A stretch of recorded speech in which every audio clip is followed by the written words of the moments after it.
নমস্কাৰ সকলোকে স্বাগতম জনাইছো মোৰ অন্য এটা ভিডিঅ'লৈ আৰু সকলোকে ৰঙালী বিহু শুভেচ্ছা জনালো এতিয়া মই বিহু চাবলৈ যাওঁ ওলাইছো এতিয়া বিহু চাবলৈ আৰু সকলো কামত ব্যস্ত হৈ আছে ঘৰৰ কাম কৰি আছে মই ওলাইছো চাই হগে অকমান বিহু তোমালে কাম কৰি থাকা দেই মই বিহু চাই হগে আপুনি যাবনে আহক যায় যদি নহ'লে মই অকলে যাম এতিয়া আৰু তোমালোকে কাম কৰি থাকা দেই ভাইটি বিহু চাই হওঁগে ওচৰতে বিহু হৈ আছে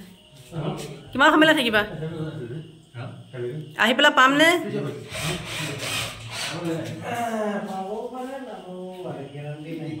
তেতিয়াহ'লে দৰ্জাখন মাৰি থৈ গুচি গ'লে হ'ল বলক বলক বলক দেৰি হৈছে থাক দে এতিয়া মই পাই গ'লো সি বিহু আমি বাপুতি সামন্তিক আমি জীয়াই ৰাখিব লাগিব যি জাতি ভাষাৰ সংস্কৃতি নাথাকে সেই জাতি কেতিয়া পইচা ল'ব নোৱাৰে গতিকে অসমীয়া জাতি বাপুতি সামন্তিক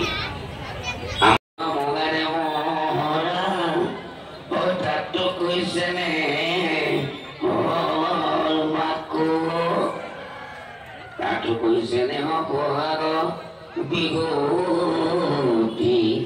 অনে পাতিব কেনে কৈ থাকো সকলোকে আজি মই এই সাংস্কৃতিক সন্ধিয়া উপভোগ কৰিবৰ কাৰণে আহ্বান জনাই মই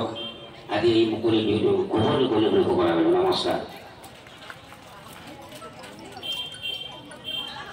আমাৰ বিধায়ক মহোদয়ক আমি ধন্যবাদ জ্ঞাপন কৰিছো আমাৰ মাজত বিধায়ক মহোদয়ৰ লগতে পৰকৈ উপস্থিত হ'ল আমাৰ ভাতৃ শিৱাজী ডেকা ৰঙালী বিহু ৰঙা ৰঙা মন আমি তেখেতবোৰ এখন ফুলাম গামোচাৰ এটা জাপিৰে আদৰণি জনাব বিচাৰিছো আমাৰ আদৰণি জনাইছে অন্যতম কাৰ্যকৰী সভাপতি ৰমেশ কাকতি এজন মোৰে ভাল বন্ধু আছিল আমাৰ গাঁৱৰে আমি একেলগে পঢ়া শুনা কৰি ডাঙৰ হৈছিলোঁ বহুতে ভাল বন্ধু এওঁ আজি এইখন মঞ্চত এনেকৈ বিধায়ক মহোদয়ৰ লগত দেখা পাই সঁচাকৈ বহুত ভাল লাগিছে বহুত গৌৰৱ অনুভৱ কৰিছোঁ ভাল হওক আৰু আগুৱাই যাওক আহক আমি এতিয়া বিহুৰ অনুষ্ঠান উপভোগ কৰোঁ আহকচোন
ভাল লাগিল বিহু পাৰ্টিটো চাই খুবেই ভাল লাগিছে চালেও চাই থাকিলেও হেপাহ নপলাই ইমানেই ভাল লাগিছে আৰু প্ৰগ্ৰাম খুব ধুনীয়া হৈছে কোনে কোনে আহিছে জনাবচোন আৰু এতিয়া আমি বেছি দেৰি নকৰোঁ কিয়নো বৰষুণ আহিছে সেয়ে এতিয়া দৌৰো ঘৰলৈ ঘৰ আহি পাই গ'লেহি বৰষুণে ল'বলৈ দৌৰি দৌৰি আহিলোঁ এতিয়া ঘৰ পাই গ'লেহি আজিলৈ ৰাখোঁ বাই বাই